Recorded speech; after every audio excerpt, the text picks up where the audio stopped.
আজকে আমরা ডিমের ঝোল বানাবো, তার ব্যবস্থা করছি। কড়াই চড়িয়ে দিয়েছি, এবার ডিম সেদ্ধ করব। ডিম সেদ্ধ হচ্ছে, ডিমটা সেদ্ধ হয়ে যাক, তারপরে আবার কথা হবে। ডিমগুলো হলুদ দিয়ে মেখে নিয়েছি,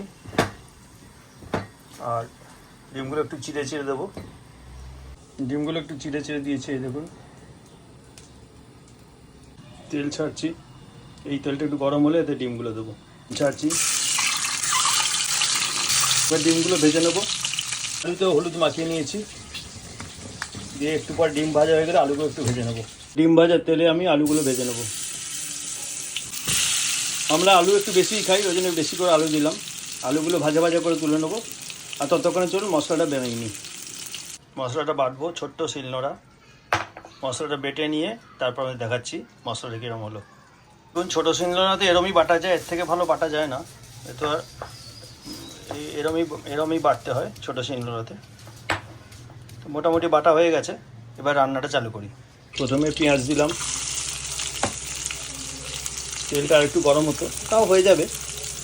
পেঁয়াজটা একটু ভাজা ভাজা হলে তারপরে আমি আদা রসুনটা দিই। ওই ডিম যে মাখিয়েছিলাম, আলু মাখিয়েছিলাম, সেই হলুদেই পেঁয়াজটা একটু মাখিয়ে নিয়েছি। এবার পেঁয়াজটা ভাজা ভাজা হলে আমি বাকি মশলাটা দেবো। পেঁয়াজটা একটু ভাজা ভাজা হয়েছে, এবার আমি এতে মশলাটা দেবো। আদা বাটা, রসুন বাটা, লঙ্কা বাটা এই দিয়ে দিলাম। এবারে একটু নেড়ে দিতে হবে। এটা মশলাটা বেশি নাড়বেন না, তাহলে একটু তেতো তেতো হয়ে যায়। জাস্ট ওটা একটুক্ষণ ছেড়ে রেখে কম আঁচে চাপা দিয়ে দেবো, তাহলে মশলার এই ফ্লেভারটা খুব সুন্দর আসবে। এইখানে আমি দিয়েছি হলুদ, জিরে, ধনে, লঙ্কা, শুকনো লঙ্কা গুঁড়ো, ঘরে বানানো মশলা।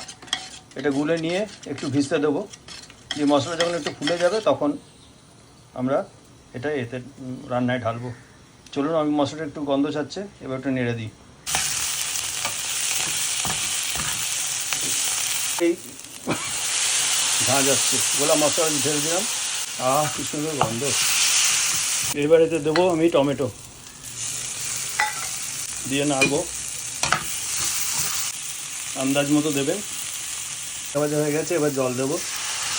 জাস্ট সমস্ত জিনিসটা যেন জলে ডুবে যায় সেই মতো জল দিয়ে এটা একটুক্ষণ 2-3 মিনিট ঢাকা দিয়ে সেদ্ধ করে নেবো। 3 মিনিট ফোটানোর পরে এই আমি আলু ছেড়ে দিলাম।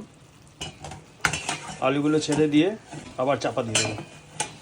সবগুলো আলু আমি দিয়ে দিয়েছি, এবার একটু চাপা দিয়ে দেবো। এইবার মাঝখানে ডিমগুলো আমি ঢেলে দিলাম।